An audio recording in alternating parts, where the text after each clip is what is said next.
MAC address ugu dambeyn waxaan ku soo dhacnay mowduucan kaga hadlayno MAC address waan ogahay in badan MAC address waan soo taabtay cutubadii hore markaan ka soo hadlayay balse muuqaalkan waxaan si toosan u saaraynaa diiradda MAC address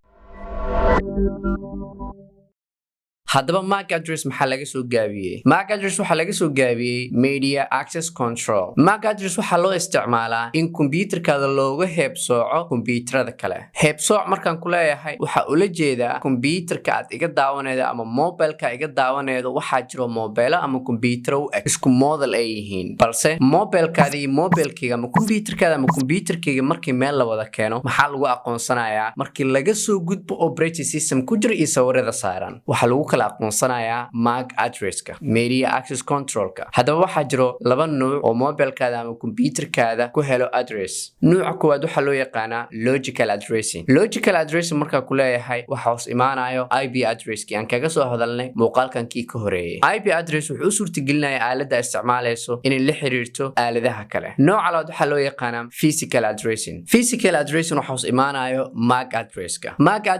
waa physical address wuxuuna kaga dugan yahay IP addresska ma ahan mid isbabedela laakiin IP addressku waa mid isbabedela oo xili alaale xiliga aad ku soo noqoto networka aad qaado doonto IP ku qaas ah MAC addresska laakiin waa fixed waana wax aanan weligiis isbedelaynin sababtoo ah MAC addresska waxaa lagu soo dhaxdhisay kombiyuutarkaada network interface cardkiisa iyo wixii la midka ah maxaa dhacayo kombiyuutarkayga haddii laga waayo MAC address way sahlan tahay waxa dhacayo kombiyuutarkaada inuu noqdo kombiyuutar aanan la aqoonin bal ka waran adiga i daawanayo haddii aadan magac lahayn reerna aan lahayn laakiin aadama nool aad tahay hadhowda haddii oo dhib oo kugu dhaco ama aad lunto oo la raba in lagu raadiyo hab noocee lagu soo raadinayaa ma jirto qaab lagu soo raadiyo kombiyuutarkan waa sidoo kale kombiyuutarka si loo raadiyo wuxuu leeyahay MAC address kombiyuutarka laguma raadiyo IP address sababtoo ah IP addressku waa mid logical ah waana mid isbabedela goor walba laakiin MAC addressku waa wax fixed ah bal ka waran magaca iyo MAC addresska misbarbar dhigi karnaa dabcan haa marna maya sababtoo ah adiga awood waxa u leedahay inaad bedesho magacaada laakiin kombiyuutarkaada awood uma lahan inuu bedelo magacaada okay ukaadi dadka cilmiga security-ga barta waxay noo sheegaan in MAC addresska aan bedeli karno